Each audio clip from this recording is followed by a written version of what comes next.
Do you ever feel like you're doing everything right with women, but somehow still turning them off? It can be really frustrating to feel like you're missing something despite your best efforts. And a lot of the time it's tough to figure out where you're going wrong because the issues can be subtle and hard to spot from your own perspective. Meanwhile, you're coming off in a way that is completely unattractive to the woman. So in this video, I'm going to talk about some of the most common but often overlooked mistakes that can completely destroy a woman's attraction to you. So this first one can be a game changer, but also a complete game killer. And that is the tonality of your voice and how it changes depending on the situation. The tonality of your voice can make or break everything right away. It's that strong of an attraction trigger. It can either work for you or do the opposite and completely turn a girl off because it signals a lack of masculinity and strength. Women can and do literally fall in love with your voice in some cases, and the opposite is true too. You could be a great looking dude, but then as soon as you talk, it dries her up like the Sahara because your tonality is just completely off. And part of what inspired me to bring up this point was a video I saw the other day of a dating coach, who I'll leave unnamed, but he was claiming to have a body count of around 600 or 700 to help push his credibility, I guess. And I wasn't buying it because he had this nasally feminine tonality to his voice, and I showed the same video to a girl I was with at the time and she wasn't buying it either. And actually her reaction was far more critical than mine. And her reaction was like that because tonality is one of those things that just creates an instant feeling in the other person, and women are very sensitive to this in particular. It's not just an attraction trigger either. Tonality and also the conviction in your voice can either inspire people to trust you or do the opposite and make people not believe you at all. But with attraction specifically, it's a highly overlooked element. And when you speak in a tone that fits the situation and aligns with your intention, that's when you'll really see the positive effects. And a quick adjustment that you can make right now is to speak more through your diaphragm rather than through your chest or your throat. But you know, the last thing you want to happen is to be in a situation where you're getting intimate with a girl and you whisper into her ear with some monotone, nasally tonality. And even just thinking about that makes me feel uncomfortable, let alone being the girl in that situation. And don't underestimate this either, because your approach may be great otherwise in terms of your look and your social ability, but your tonality can erase all of that if it catches attention in the worst way. And keep in mind that men notice this too. If I sat here and played different voice recordings of 10 different guys with different tonality, you'd have a different vision in your mind of how feminine and weak or how strong and masculine those guys were purely off their voice alone.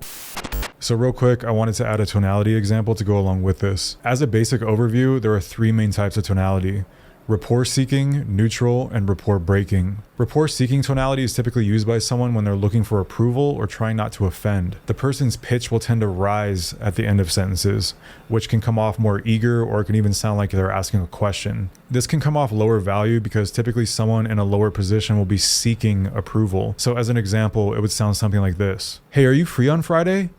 Maybe we could catch a movie? Hey, is it okay if I call you later? Would you like to join us for dinner? Hey, how was that vacation? Wow, you're into that too? That's really cool." A more neutral tonality maintains the balance in the middle. It's the common tonality for everyday conversations or something like a YouTube video. So as an example, it would sound something like this: "I'll meet you at the coffee shop at 3. What was the name of that book? I'm planning to leave by 6. Rapport breaking tonality sounds more assertive and confident, or more final and sure of yourself. Your pitch will tend to drop at the end of sentences. So as an example, it would sound something like this: "Hey, tell your friends to meet us at the after party.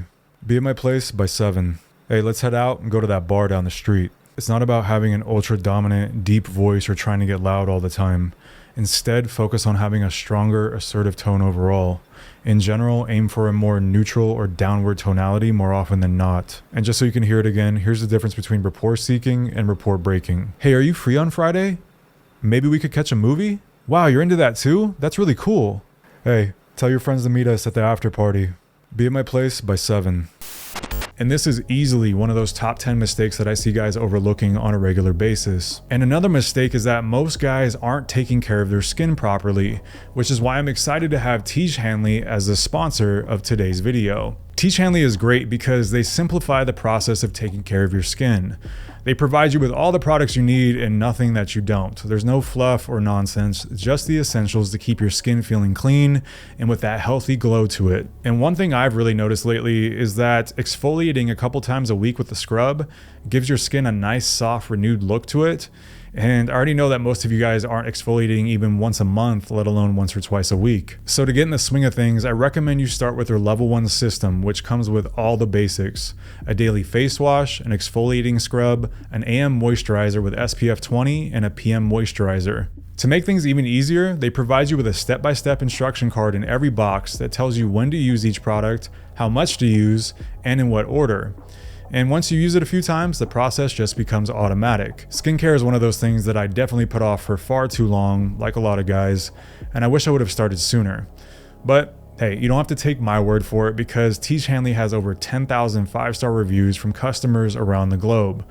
And because Tiege Hanley is sponsoring this video, they're offering you an amazing deal. Just click the first link in the description to get 40% off your first skincare system and a free gift. Plus, as a member, you'll also get 20% off for life. By the way, one of their new gift options is a silicone body scrubber, which is a $20 value and a complete game changer. Once you use one of these, you'll never go back to a regular loofah ever again. So don't wait any longer. Click the first link in the description to start your skincare journey today. All right, now this next one is absolutely one of the worst and will push a girl away fast. And the worst part is many guys are doing it, and many have a lot of misconceptions about how to fix this, because on the surface it can seem like some quick fixes or tips can override this, but that's just not true. Because neediness and needy behavior is something that you must override internally through transformation, not by masking it with an act. But what is neediness or needy behavior exactly? Because we hear this term thrown around a lot. Well, a simple way to think about needy behavior is that it's a state of emotional dependency and insecurity that starts to show itself through behavior aimed at seeking constant validation, acceptance, approval, and attention from people. And this happens a lot with men when communicating with women. So you might be wondering, why does it happen a lot with men? Well, there can be a variety of reasons for this, ranging from trauma as a kid to bad habits formed over time. But two of the more common reasons I've seen is guys getting overly excited once they finally get the attention of a girl, or seeking a girl that mimics the nurturing behavior their mother or family gave them growing up. And for that last one, you have to stomp that out immediately and understand that a woman is never going to provide that nurturement that your mother or a family member did, nor should she do so. So work on letting that go right now if that sounds anything like you, because it'll do nothing but sabotage you. But for the first one, neediness and scarcity go hand in hand like two peas in a pod. They are best friends, and they run rampant together like a disease on the loose these days. So if neediness spawns from scarcity and lacking something, then that means that the way to kill it is to create abundance. And this is where guys usually go wrong trying to fix their needy behavior. They try to act a certain way to come across as non-needy, but they haven't actually gotten rid of the neediness internally. And if you know me, or if you've done coaching with me, you know that my philosophy revolves around transforming and becoming rather than imitating or trying to uphold a fake state of being. Now, with creating true abundance, you can't just flip a switch and immediately feel abundant. You actually have to give your brain proof that abundance exists, and that means starting from a place of scarcity and actively working to cultivate that abundance through a methodical approach that will get you out of that scarcity state. Because otherwise, you're going to constantly be in this state of trying to not come off a certain way, even though you still feel that way internally. This is why watching a quick tips video on stopping needy behavior won't actually help you unless you internalize the deeper principles. There is no way to replace the confidence that comes from stacking up proof and evidence of abundance, and that is a process that takes time to get rid of that neediness on a deeper level. And for the people that have deeper trauma that goes back to childhood and those formative years, it will likely take some form of therapy and deeper self-reflection with a specialist to really get to the root, because not everything can be solved by a YouTube video or a coach. Now, this next one goes hand in hand with neediness, because usually guys that have needy behavior will have this problem too, but sometimes it can stand alone as well. This one doesn't necessarily entirely rely on being needy because it's rooted in issues with confidence in your self-image, but guys who are needy will often have this issue too. And it's the problem where you lack the initiative to lead and be direct because you're unsure of yourself and you're lacking certainty and self-esteem. This can pop up in more obvious ways, like you sitting there hesitating to make a move or being indecisive on the right timing, and that hesitation is felt by the girl in a bad way because it signals that you just aren't sure of yourself. When it comes to combat sports, I always say that hesitation will get you killed, and it's true with women too. If a fighter hesitates in the ring, that one little millisecond of hesitation can get him knocked out or submitted, and with a woman, it can leave you kicking yourself later knowing that you should have just made a move and it may be too late by then. But it can also pop up in more subtle ways, like when you're beating around the bush, or you're selling yourself to the girl, or selling what you can give her. So for example, a girl I know was recently showing me a DM that she had with a guy, and this guy was hinting that there was an event going on in town and that he'd really like to go. And then a week later, he was talking about a restaurant that sounded really good and that he would like to go to that as well. So this girl was asking me, like, what is this guy doing? Is he trying to ask her out on a date, or what should she say back? And I was mostly just shaking my head at this guy, at least in my mind, because I'm like, bro, just ask her to go. You're already this close. What is this beating around the bush stuff that you're doing? Just be direct. You've already come this far. Why are you waiting for her to take initiative and be like, oh yeah, I'll go with you, let's go? Or another situation is when it comes to selling yourself to a girl, because a common mistake is by leading the interaction with what you can give to the girl. This could range from anything like trying to flex your lifestyle to draw her in, to coming up with an extravagant date idea that you think will really impress her. This becomes even more common as guys go on more dates with a girl, because what usually happens is they'll want to keep upping the ante to make each one progressively more impressive to hook her. But you have to understand that when you're beating around the bush, you're failing to lead because you're unsure of yourself and wanting to avoid rejection. And when you're selling something to the girl, you're also unsure of yourself being enough for the girl. That's the root problem if you're really honest with yourself. These things are different actions with a similar root cause, and they have the same outcome. The girl just ends up turned off, or you become a target that she can use when she's bored and doesn't feel like sitting at home on the couch. Another one, which is still bizarre to me every time I see it, is failing to give direction to a conversation or when you're on a date. I've seen guys complain that girls ghost them on dating apps, which everyone has experienced. But there's also certain scenarios where I've seen conversations where guys just talk on and on and on. And it's like, where's this supposed to go, dude? Like, where are you taking this? You have to lead this somewhere, because she's not going to do it. And she may be down to do whatever you want to do, but you just won't take initiative or be assertive. All of these are extremely unattractive, and they all have a similar root cause, that you aren't confident enough in who you are or sure of yourself to lead the girl where you want her to go.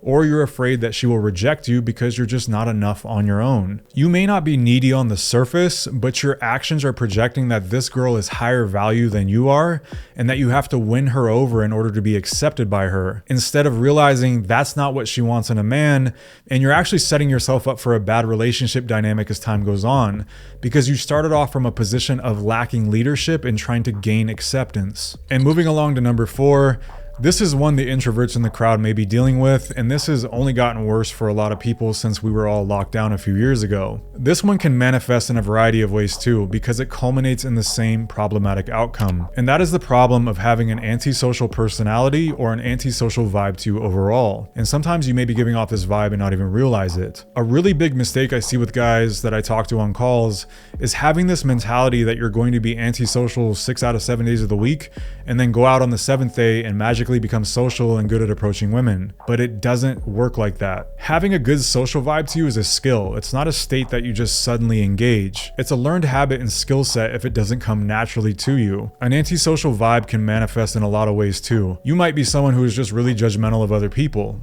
and that can result in having like more of an arrogant vibe to you because you look down on others. Or you have really harsh filters to where no one really qualifies as good enough to be around you, or girls are just never hot enough. These types of thought patterns are perspectives that will leave you just sitting alone in a corner at the end of the day, because there isn't any upside to them. And the more you stay in that headspace, the worse it gets. And how do I know this? Because that used to be me. I'm introverted by nature, and it takes me active effort on a regular basis to counteract that. Otherwise, I tend to slide back into a state of just being fine, being isolated. But again, there's no upside to living like that. It only limits your opportunities. When you become a social guy, you will carry that vibe with you everywhere you go, and things will flow much smoother with women too. And I also recommend asking other people how you come off and how they honestly perceive you, because this can be really eye-opening in some cases. And keep in mind that the people you ask ask should be people that you trust to give honest feedback and not take shots at you or sugarcoat things either. Because if you're constantly living in your head or in the comment section online more than you're living in the present with other people, it's going to make everything much harder to overcome and master, and you're going to give off an unattractive vibe to both men and women because they can feel that energy coming from you, and it's just off-putting and unattractive. Now, there's another unattractive trait that is one of those make or break kind of things, because almost everything you do hinges on this ability, and that is the ability to calibrate in the moment, and specifically to each girl. And if you aren't sure what calibration is exactly, it's essentially the ability to read subtle social cues and adjust on the fly with precision and the right pacing. So for example, in dating, this would look like knowing when to go for the kiss on a girl, or knowing when she's wanting you to make a move in general and escalate things,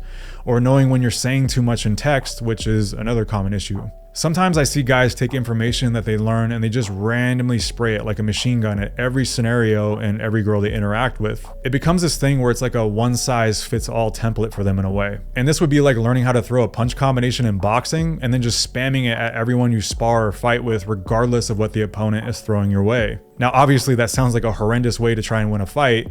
So as a guy looking to improve his skills with women, why would you do the same thing when it comes to dating? Calibration is the part of dating that is most like an art rather than a science. And when you're uncalibrated, it's basically the most unattractive thing you can do because it causes you to fumble situations that you should have had in the bag, or you get blown out by a girl when you could have handled the situation in a much smoother way. And the thing is that you have to calibrate to each girl. And I've spoken before about how you want to develop the ability to shift quickly between different states to spike a woman's emotions.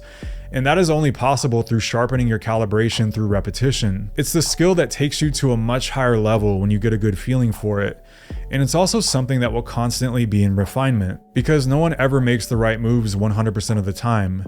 But the idea is to get to a point where you're making the right moves more often than not, and then increasing that percentage steadily over time. As you can imagine, you have to develop this through experience. A boxer can't just study boxing theory and then become a perfect counter striker in a fight setting. He has to spar over and over and over and receive input from his coaches and refine his approach based on what's working and what's not working over time. The more a boxer does that, the better he becomes at calibrating to different opponents, to the point that he's mostly flowing in the middle of a fight rather than thinking. But of course, the vast majority of fighters still lose or make the wrong move from time to time. So just like with fighting, when it comes to dating and women, perfection isn't the aim. Progress is. Remember that. Also, thanks to Teach Hanley for sponsoring this video, and make sure to check them out in the description and the pinned comment. And now that we've talked about some of the traits that can make you unattractive in a hurry, you'll want to watch this video next, so you can boost your looks right away and be sure that your physical attractiveness is on point to attract more of the women that you want.